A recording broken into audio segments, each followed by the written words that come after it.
गणपति बप्पा मोरया, मंगल मूर्ति मोरया। भक्तजनों, गणेश चतुर्थी एक प्रमुख हिंदू त्योहार है जो भगवान गणेश के जन्मदिन के रूप में मनाया जाता है। भगवान गणेश को विघ्नहर्ता, बुद्धि, समृद्धि और सौभाग्य के देवता माना जाता है। गणेश चतुर्थी का त्योहार भाद्रपद मास की शुक्ल पक्ष की चतुर्थी तिथि को मनाया जाता है, जो अगस्त या सितंबर के महीने में पड़ती है। यह त्योहार विशेष रूप से महाराष्ट्र, गोवा, कर्नाटक और गुजरात जैसे राज्यों में बड़े धूमधाम से मनाया जाता है, लेकिन अब यह पूरे भारत और दुनिया भर में जहाँ-जहाँ भारतीय बसे हैं वहाँ भी बड़े हर्षोल्लास के साथ मनाया जाता है। किस प्रक्रिया के कारण गणेश जी ने एक कन्या को जिसका विवाह नहीं हुआ उसे पुत्र होने का ऐसा वरदान दे दिया? फिर क्या हुआ? जिन स्त्रियों को पुत्र नहीं होते वह यह वीडियो अवश्य देखें। गणेश भगवान ने एक कन्या को जिसका विवाह नहीं हुआ उसे पुत्र का वरदान क्यों दे दिया?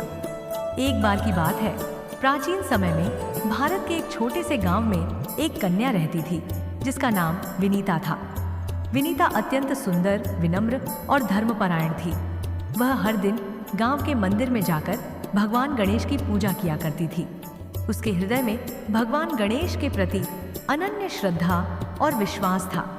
विनीता के माता पिता वर्षों से उसके विवाह की चिंता कर रहे थे, क्योंकि उसकी उम्र बढ़ती जा रही थी, लेकिन उसका विवाह नहीं हो पा रहा था। गांव में लोग विनीता को लेकर तरह तरह की बातें करते थे। कुछ लोग कहते थे कि विनीता पर कोई अशुभ छाया है, जिसके कारण उसका विवाह नहीं हो रहा है, लेकिन विनीता इन बातों से कभी विचलित नहीं होती थी। उसे विश्वास था कि भगवान गणेश उसे जरूर किसी दिन उचित वर प्रदान करेंगे। विनीता का हर दिन सुबह सुबह भगवान गणेश की पूजा के साथ शुरू होता था। वह घंटों मंदिर में बैठकर भगवान गणेश के सामने अपनी समस्याएं रखती और उनसे मार्गदर्शन की प्रार्थना करती। उसकी भक्ति इतनी गहरी थी कि पूरे गांव में उसकी ईश्वर में आस्था के किस्से मशहूर हो गए थे। वर्षों बीत गए, लेकिन विनीता का विवाह नहीं हो सका। एक दिन गांव में गणेश चतुर्थी का पर्व मनाया जा रहा था। गांव के मंदिर में भव्य पूजा का आयोजन किया गया था और हर किसी ने व्रत रखा था। विनीता भी उस पूजा में शामिल होने के लिए सुबह से मंदिर पहुंच गई थी। पूजा के बाद एक विशेष अनुष्ठान का आयोजन किया गया, जिसमें भगवान गणेश के लिए विशेष आरती की जा रही थी। आरती के दौरान अचानक मंदिर में एक दिव्य प्रकाश फैल गया।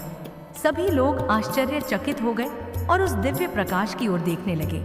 तभी भगवान गणेश स्वयं प्रकट हो गए। उनके दर्शन से सभी भक्त अभिभूत हो गए और हर कोई उनके चरणों में गिरकर उनकी स्तुति करने लगा। विनीता भी भगवान गणेश के इस दिव्य रूप को देखकर अभिभूत हो गई।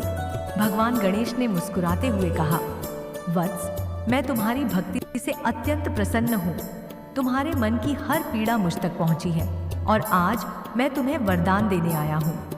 विनीता ने हाथ जोड़कर भगवान गणेश से कहा, हे गणेश जी, मुझे आपके दर्शन प्राप्त हुए। यह मेरे जीवन का सबसे बड़ा सौभाग्य है। मैं तो केवल आपकी कृपा की आकांक्षी हूँ। भगवान गणेश ने उत्तर दिया, वत्स, तुम्हारे जीवन में जो कष्ट हैं, वे शीघ्र ही समाप्त हो जाएंगे। मैं तुम्हें एक विशेष वरदान देने जा रहा हूँ। तुम्हारे जीवन में मातृत्व का सुख अवश्य आएगा, लेकिन वह सुख सामान्य नहीं होगा। तुम्हें एक दिव्य संतान की प्राप्ति होगी जो तुम्हारे जीवन को सार्थक करेगी। यह संतान न केवल तुम्हारे जीवन में प्रकाश लाएगी, बल्कि पूरी दुनिया के लिए प्रेरणा का स्रोत बनेगी। विनीता इस अद्भुत वरदान को सुनकर आश्चर्यचकित हो गई। उसने भगवान गणेश से पूछा, हे प्रभु, परंतु मेरा विवाह तो अभी तक नहीं हुआ है। मैं बिना विवाह के माँ कैसे बन सकती हूँ? भगवान गणेश ने उसकी शंका का समाधान करते हुए कहा, वत्स, यह दिव्य संतान तुम्हें ईश्वरीय कृपा से प्राप्त होगी। तुम्हारे जीवन का मार्ग भले ही सामान्य न हो, लेकिन यह संतान तुम्हारे जीवन को पूर्णता देगी। संसार के नियमों से परे तुम्हारा मातृत्व एक आशीर्वाद होगा। इतना कहकर भगवान गणेश अंतर्ध्यान हो गए। विनीता की आंखों में आंसू थे, लेकिन वह आंसू किसी दुख के नहीं, बल्कि आनंद और आस्था के थे। उसे विश्वास हो गया था कि भगवान गणेश का वरदान उसके जीवन को बदल देगा। समय बीतता गया और कुछ महीनों बाद विनीता के शरीर में बदलाव दिखने लगे। लोगों ने जब यह देखा कि विनीता गर्भवती है, तो पूरे गांव में हलचल मच गई। सभी लोग आश्चर्यचकित थे कि बिना विवाह के विनीता मां कैसे बन सकती है। कुछ लोगों ने उस पर आरोप भी लगाए, लेकिन विनीता के मन में कोई शंका या दुख नहीं था। उसे भगवान गणेश के वचनों पर पूर्ण विश्वास था। विनीता ने अपने जीवन में आने वाले इस अद्भुत परिवर्तन को पूरी शांति और धैर्य के साथ स्वीकार किया। 9 महीने बाद विनीता ने एक दिव्य पुत्र को जन्म दिया। इस बच्चे के जन्म के समय गांव में अद्भुत चमत्कार हुआ। आकाश में घंटों तक अद्भुत प्रकाश फैला रहा और पूरी प्रकृति ने जैसे इस दिव्य घटना का स्वागत किया। वह बच्चा असाधारण गुणों से परिपूर्ण था। जैसे जैसे वह बड़ा हुआ, उसमें अद्वितीय ज्ञान और शक्ति के लक्षण प्रकट होने लगे।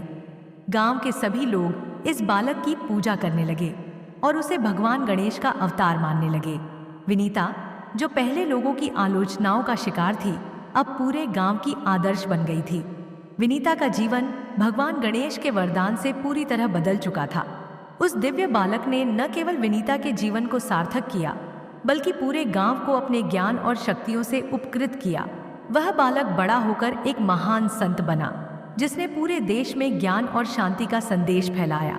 विनीता ने भगवान गणेश के आशीर्वाद से जो मातृत्व प्राप्त किया, वह न केवल उसके लिए बल्कि पूरे संसार के लिए एक उदाहरण बन गया।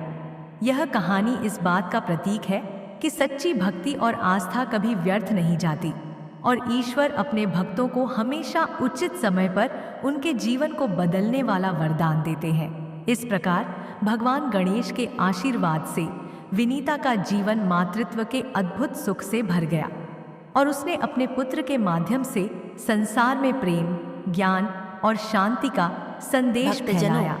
इस कथा से हमें यह महत्वपूर्ण शिक्षा मिलती है कि यदि हम सच्चे मन और पूर्ण श्रद्धा के साथ भगवान गणेश जी की आराधना करें, तो वे अवश्य ही हमारी मनोकामनाएं पूर्ण करेंगे। वे विघ्नहर्ता हैं, जो भक्तों के सभी विघ्नों को दूर करते हैं। यदि आपको हमारा वीडियो पसंद आया हो तो कृपया इसे लाइक करें और हमारे चैनल को सब्सक्राइब करें, ताकि आपको हमारे नए वीडियो की जानकारी सबसे पहले मिले। आपका समर्थन हमारे लिए